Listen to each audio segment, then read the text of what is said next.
Assalamu alaikum everyone. I hope you all are doing well. This is your instructor Umme Rubab from Sindh Officers Academy. So आज हम सबसे पहले जो स्टेडा की तरफ से हमें गिवन सिलेबस है उसको डिस्कस करेंगे कि जो नया सिलेबस का पैटर्न है वो किस तरह से हमें मिला है। सो टेस्ट का स्ट्रक्चर जो है वो 3 पार्ट्स पे मुश्तमिल है। पहला पार्ट आपका जनरल कंटेंट होगा, क्लास 6 से लेकर 12 तक 50% एमसीक्यूज इसमें से आपके पूछे जाएंगे, बिकॉज आपको पता है कि अभी जो टीचिंग लाइसेंस टेस्ट होने जा रहा है वो सेकेंडरी टीचिंग लाइसेंस टेस्ट है और आप क्लास 6 से लेके क्लास 12 तक को पढ़ाने के लिए एलिजिबल होंगे, तो आपकी उसमें कंटेंट नॉलेज को चेक करने के लिए ये वाला पार्ट आपसे पूछा जा रहा है। उसके बाद सब्जेक्ट स्पेसिफिक पेडागोजी 35% ये आपसे पूछी जाएगी। तो सब्जेक्ट यानी जो सब्जेक्ट आप पढ़ाएंगे, जो आप समझते हैं कि ये सब्जेक्ट मैं बहुत अच्छे तरीके से पढ़ा सकता हूँ, इसमें मेरी एक्सपर्टीज़ है और आपका अपना इंटरेस्ट भी उस सब्जेक्ट में है, तो वो सब्जेक्ट आप चूज़ कर सकते हैं और उसी सब्जेक्ट में से आपके सब्जेक्ट स्पेसिफिक पेडागोजी आपसे पूछी जाएगी। तो उसमें क्या होगा, आपसे ये पूछा जाएगा कि आप ये सब्जेक्ट किस तरह से पढ़ा रहे होंगे। तो ये आपका CRQs इसमें से आएंगे, कंस्ट्रक्टिव रिस्पॉन्स क्वेश्चंस, यानी कि आपको आंसर्स कंस्ट्रक्ट करने पड़ेंगे, लिखने पड़ेंगे। ठीक, उसके बाद आपका जनरल पेडागोजी 15% होगा और ये जनरल पेडागोजी जो आपने अपनी बीएड के दौरान पढ़ी है। ठीक है, इसके भी आपके CRQs होंगे। सो सब्जेक्ट स्पेसिफिक पेडागोजी के लिए हमें कौन से सब्जेक्ट्स गिवन है स्टेडा की तरफ से, जिसमें से हम अपना सब्जेक्ट जो है वो चूज कर सकते हैं कोई भी एक। Chemistry, physics, biology, mathematics, English, Urdu, Sindhi and social sciences. ठीक है, अब इसमें ये ज़रूरी नहीं है कि आपकी बैचलर्स या मास्टर्स इन सब्जेक्ट्स में होगी तब ही आप ये वाले सब्जेक्ट्स चूज कर सकते हैं। अब देखिए बहुत सारे लोग हैं जो लॉ करते हैं, जो अब देखिए इसमें इस्लामिक स्टडीज़ का भी ऑप्शन नहीं है।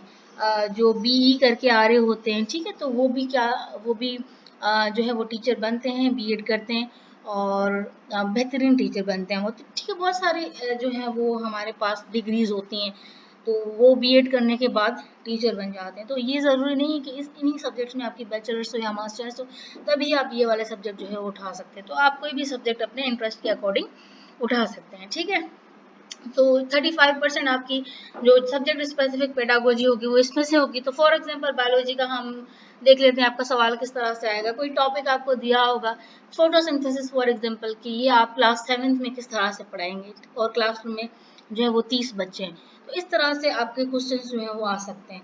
सिंध ऑफिसर्स एकेडमी पे आपको किस तरह से ये सारा सिलेबस कवर करवाया जाएगा, तो देखिए ये जो तीनों पार्ट्स मैंने आपको बताए, आपको सारे पार्ट्स की तैयारी करवाई जाएगी और इसमें आपके लेक्चर्स होंगे, आपके नोट्स होंगे, आपकी बुक एक जो है वो भी इसमें हम आपको दे रहे होंगे, जिसमें आपके तीनों पार्ट्स जो हैं वो कवर हो रहे होंगे। आपके daily MCQs and CRQ practice हो रही होगी, आपको असाइनमेंट्स मिल रही होंगी जिनका आपको फीडबैक मिल रहा होगा, आपके वीकली मॉक टेस्ट जो हैं वो भी आपके हुआ करेंगे और उसके अलावा रिवीजन सेशंस जो हैं वो भी हम आपके करवा रहे होंगे।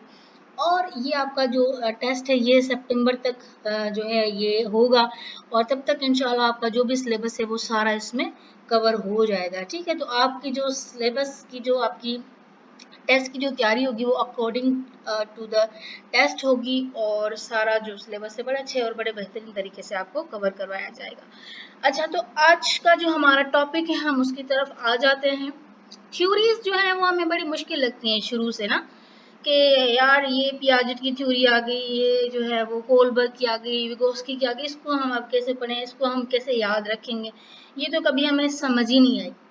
हम थ्योरीज को देख के हम ये समझ लेते हैं, तो ऐसा बिल्कुल भी नहीं है। अगर आप बेहतरीन तरीके से पढ़ते हो तो थ्योरीज आपको बहुत अच्छे तरीके से समझ भी आती हैं और आप उसमें इंटरेस्ट भी ले रहे होते हैं।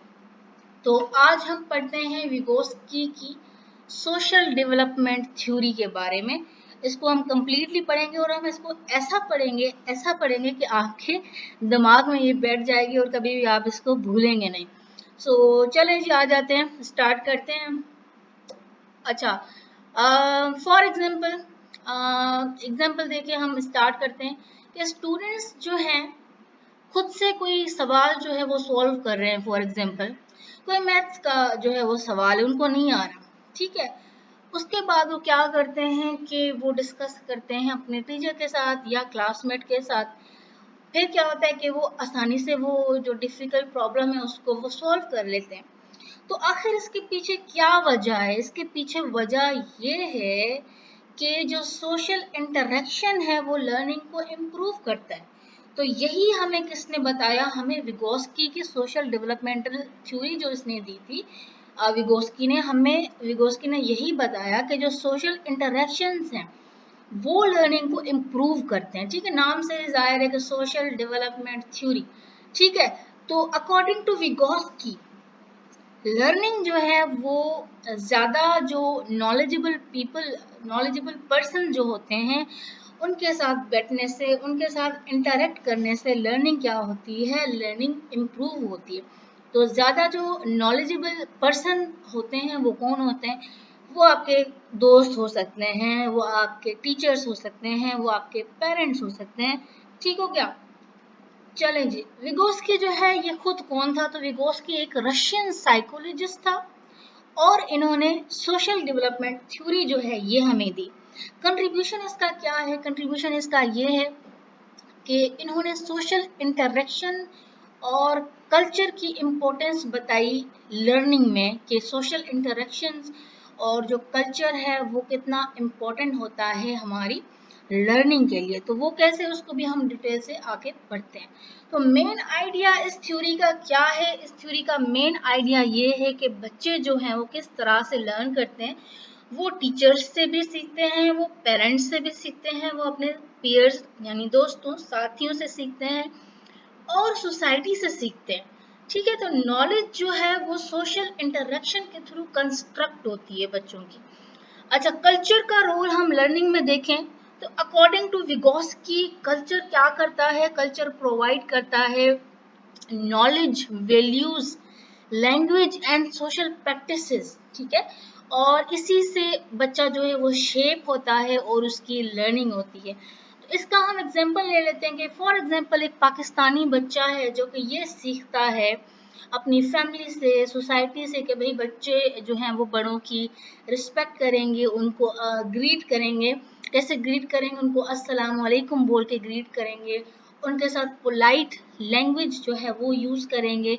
तो ये क्या है? ये हमारी कल्चरल प्रैक्टिसेस हैं और बच्चों को फैमिली ये चीज़ सिखा रही होती है और सोसाइटी भी सिखा रही होती है। ठीक है, लेकिन अगर हम वेस्ट की बात करेंगे या किसी और कल्चर की, किसी और कंट्री की बात करेंगे तो उनके जो कस्टम्स हैं, उनके जो ट्रेडिशंस हैं वो डिफरेंट है।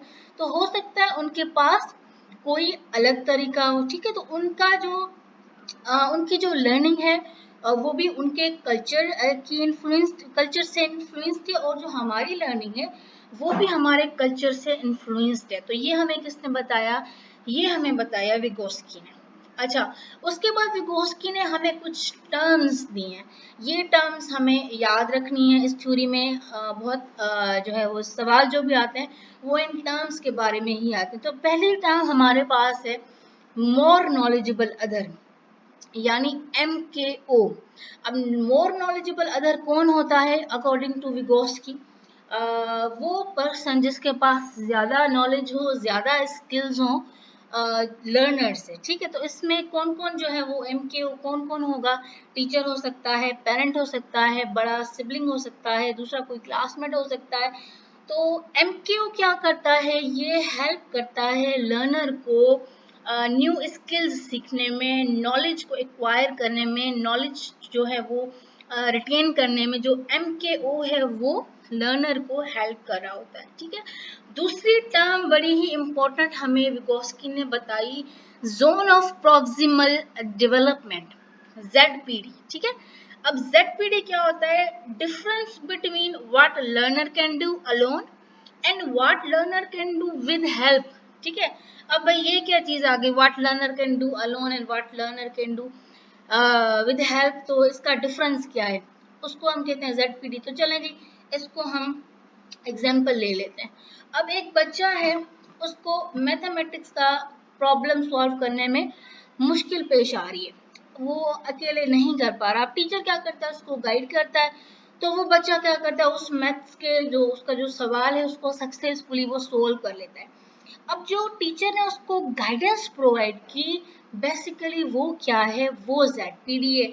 ठीक है, अब बच्चा पहले नहीं कर पा रहा था, बाद में बच्चा सक्सेसफुली कर गया। अब वो कैसे कर गया, उसको गाइडेंस मिली, तो गाइडेंस बेसिकली क्या है, ये ZPD है, ठीक है। अब गाइडेंस जो है मीन्स के जो ZPD है ये हर बच्चे की डिफरेंट होती है, किसी को ज्यादा हेल्प की नीड होती है, किसी को कम हेल्प की नीड होती है, तो इसको हम बेसिकली क्या कहते हैं, ZPD, difference between what learner can do independently and what learner can do with help, ठीक है, या what learner can do without help and what learner can do with help। उसके बाद हम आ जाते हैं जी स्कैफोल्डिंग की तरफ, ये भी बड़ी एक इम्पॉर्टेंट टर्म है। तो स्कैफोल्डिंग जो है इसका मतलब क्या होता है कि वो टेम्पररी सपोर्ट जो हम बच्चे को देते हैं ताकि वो जो गिवन टास्क है वो कंप्लीट कर ले, उसको हम कहते हैं स्कैफोल्डिंग। एग्जाम्पल्स क्या, हम बच्चे को हिंट्स देते हैं, हम क्लूज देते हैं, डिमोन्स्ट्रेट करके बता रहे होते हैं, कोई गाइडेड क्वेश्चंस हम उससे पूछ रहे होते हैं, तो इसको हम स्कैफोल्डिंग कहते हैं। फॉर एग्जाम्पल एक बच्चा जो पैराग्राफ इनिशियली नहीं लिख पा रहा, ठीक है, अब जो है हमने बच्चे को जो है वो हेल्प दे दी, ठीक है, अब वो बच्चा वो लिखना स्टार्ट कर रहा है, फिर वो सीख गया, फिर हम क्या करेंगे, आहिस्ता आहिस्ता वो सपोर्ट रिड्यूस कर लेंगे, तो बच्चा इवेंचुअली खुद ही जो है पैराग्राफ वो लिख लेगा।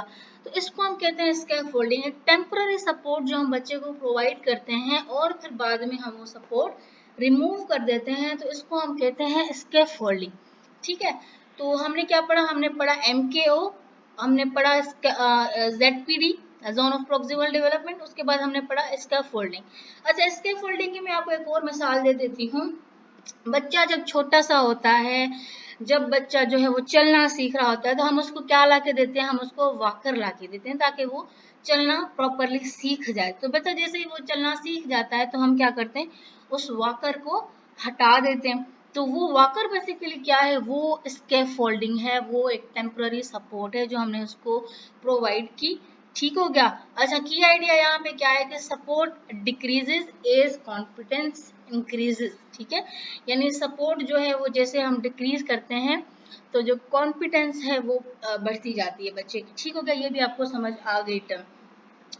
लैंग्वेज एंड लर्निंग, अब अच्छा विगोस्की के अकॉर्डिंग लैंग्वेज जो है वो बड़ा ही इम्पोर्टेंट टूल है। वो कैसे, इसकी इम्पोर्टेंस देख लेते हैं। बच्चा लैंग्वेज जो है वो बच्चे को किस तरह से हेल्प करती है, बच्चे को सोचने में हेल्प करती है, कम्युनिकेट करने में हेल्प करती है, प्रॉब्लम्स को सॉल्व करने में हेल्प करती है, कॉन्सेप्ट्स को लर्न करने में भी हेल्प करती है। उसकी लैंग्वेज अच्छी से डेवलप हुई भी होगी तो वो टीचर की भी बात सुनेगा, समझेगा और अपनी भी बात वो आगे रख सकेगा। उसके अलावा जो बाकी उसके दोस्त हैं उनकी भी बातों को वो समझेगा, उनसे उनसे अपनी जो प्रॉब्लम्स हैं और अपनी जो उसकी आइडियाज हैं वो भी बड़े बेहतरीन तरीके से शेयर कर सकते हैं। तो इस तरह से लैंग्वेज जो है वो बच्चे को बहुत हेल्प कर रही होती है।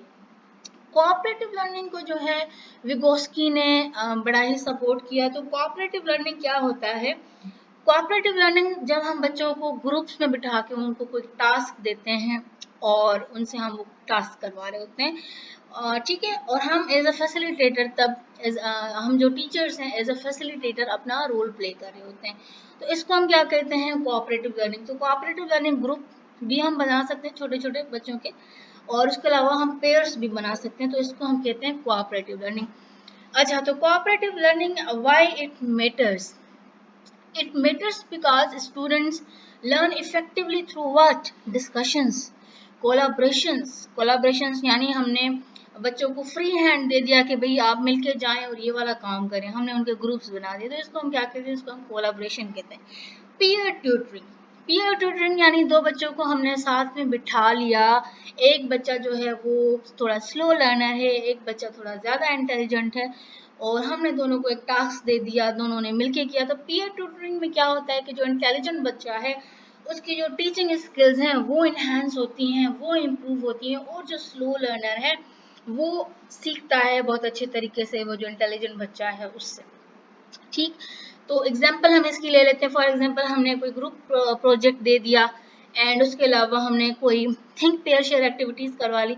थिंक पेयर शेयर एक्टिविटीज कौन सी होती हैं, थिंक पेयर शेयर, दो बच्चों का हमने पेयर बनाया, उनको हमने कोई टास्क दिया, पहले वो सोचेंगे, ठीक है, दोनों बच्चे अलग अलग सोचेंगे, ठीक है, पेयर, उसके बाद पेयर यानी फिर वो क्या करेंगे, आपस में डिस्कस करेंगे, उसके बाद जो अपने आइडियाज हैं वो शेयर करेंगे दोनों मिलके।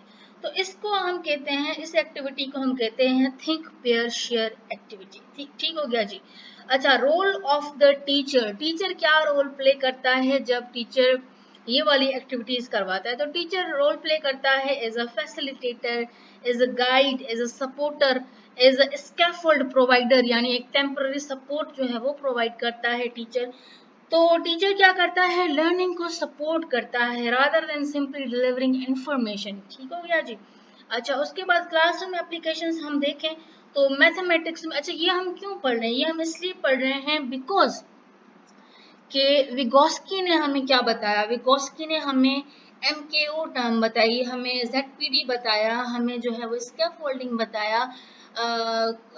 जो विगोस्की है वो सोशली इंटरेक्ट करने को जो है वो सपोर्ट करते हैं, और वो कहते हैं कि इसी तरह से बच्चे की लर्निंग होती है। तो विगोस्की की थ्योरी को फॉलो करते हुए हम बच्चों को किस तरह से पढ़ा सकते हैं, हम उसके बारे में पढ़ रहे हैं। ठीक हो गया। अच्छा, क्लासरूम एप्लीकेशंस हम देखें तो हम मैथमेटिक्स में गाइडेड प्रॉब्लम सॉल्विंग जो है वो यूज कर सकते हैं, यानी बच्चों को हम गाइड कर सकते हैं कि भी प्रॉब्लम ऐसे सॉल्व करें। उसके अलावा साइंस में हम ग्रुप इन्वेस्टिगेशंस करवा सकते हैं। इंग्लिश में हम पीयर डिस्कशंस, यानी बच्चों के जो है वो डिस्कशंस करवा सकते हैं। सोशल स्टडीज में हम कोलैबोरेटिव प्रोजेक्ट्स जो है वो हम करवा सकते हैं, यानी ग्रुप्स में हम बच्चों को कोई प्रोजेक्ट दे देंगे, फ्री हैंड उनको दे देंगे, जाए जो आपको जैसे समझ आता है और अच्छे तरीके से आप उसको जाके करके आए।